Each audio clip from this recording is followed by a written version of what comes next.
मैं उस परम पिता परमेश्वर जो आदित्य है, जो नारायण है, जो अकाल तख्त है, जो अकाल मूर्त है, मैं उसका स्मरण करता हूँ, उसे नमस्कार करता हूँ, उसे मैं प्रणाम करता हूँ।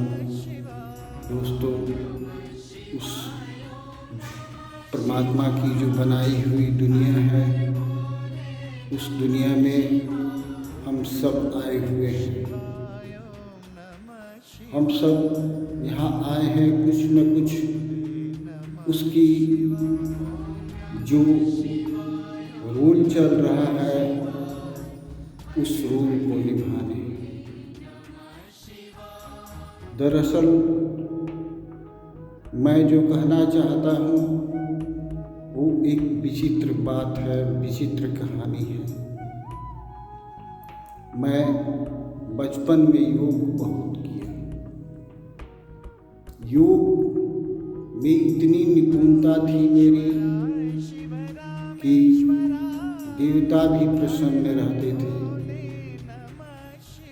दरअसल 1985 में जो मैंने माँ श्यामा काली का दर्शन किया, वो माता श्यामा काली मेरी अंग संग 24 आवर रहने लगी। दरअसल इसी तरह 1985 के बाद 1985 के बाद मैं दरअसल उस माता का ध्यान करता और वो मेरे 24 आवर साथ रहती। माता जो थी वो मुझे बहुत मदद करती।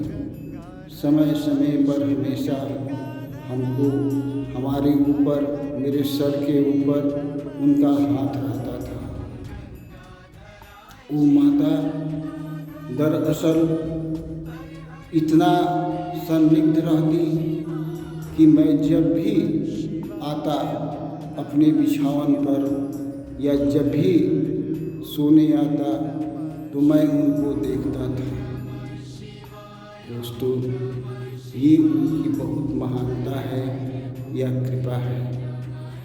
दरअसल मैं बचपन में बहुत तीता खाया करता था और तीता खाना इतना मेरा था कि मैं लाल मिर्चा को भुंजवा कर तिलहन के साथ उसको मीस कर और मैं उसे खाया करता था, चावल के साथ, भात के साथ, रोटी के साथ। इस तरह मैं लाल मिर्च के साथ करीब करीब हरा मिर्च भी खाता था, लेकिन उस वक्त मेरा लाल मिर्च खाने की आदत पड़ गई। दोस्तों, इस प्रकार समय गुजरता गया, लेकिन हुआ क्या कि एक बार मुझे ज़बरदस्त मल पड़ गया। करीब करीब 2-3 माह तक मुझे मल ठीक होने का नाम ही नहीं ले रहा था। मैं एकदम दुबला पतला हो गया। लोग कहने लगे कि अब ये बचेगा नहीं। दरअसल डॉक्टर भी थक चुके थे दवा देते देते। दरअसल दोस्तों, इस प्रकार मैं लाचार होकर अब कहीं उतना घूमने नहीं जाता था। एक दिन की बात है कि मैं सर खिड़की के पास रहकर सोया हुआ था। इतने ही में श्यामा काली ने मुझे दर्शन दिया। मैंने देखा कि मेरे सामने ही माता मुस्कुरा रही है। मैं बड़ा चकित हुआ कि मैं बीमार पड़ा हूँ और माता मुस्कुरा रही है। मैंने कहा कि हे माता, आज क्या बात है कि आज मुझे देखकर तुम मुस्कुरा रही हो?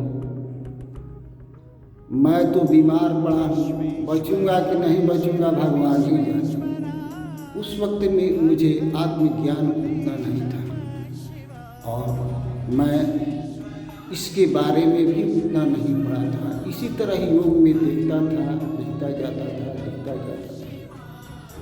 दोस्तों, इतना कहते हुए श्यामा काली ने मेरा एक कान को पकड़ के इतना कस के मोड़ दिया कि मुझे लगा कि अब मैं क्या करूं। बस इतने के बाद मुझे आंखें खुल गई, योग टूट गया।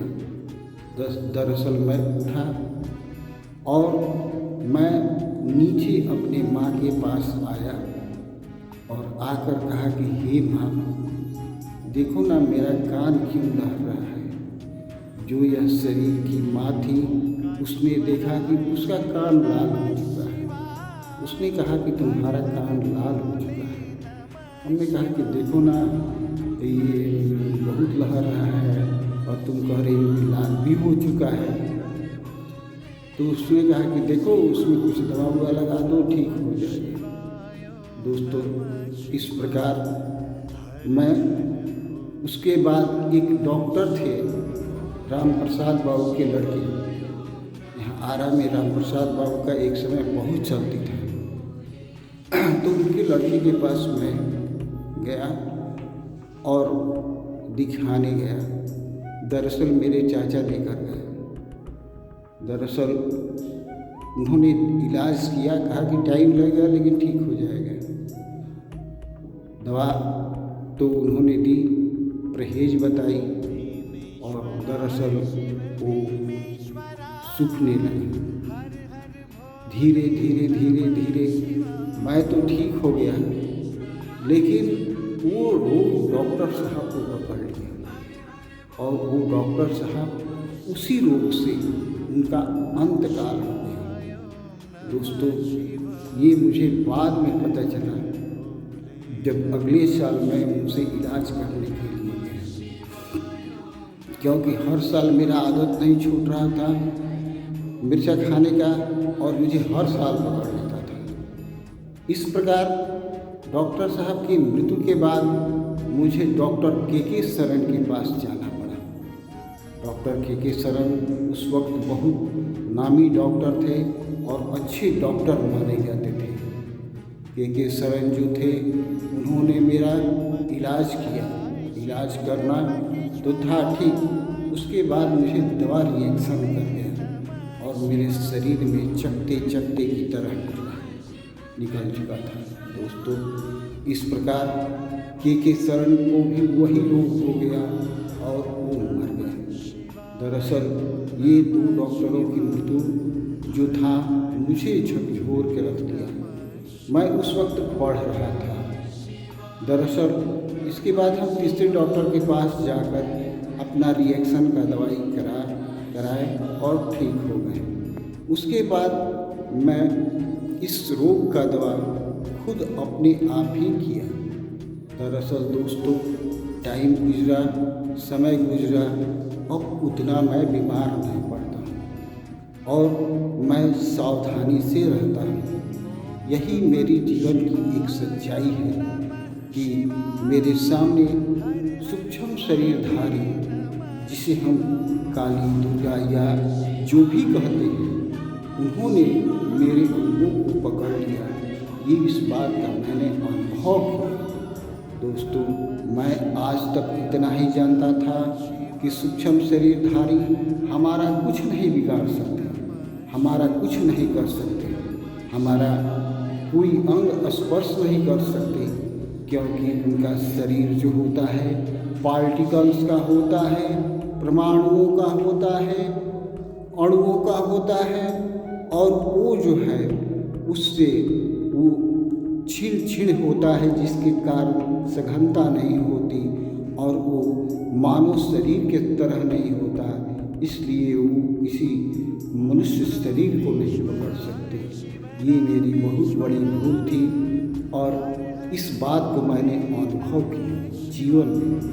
दोस्तों, वो अनुभव मैं आप लोगों को सुनाया।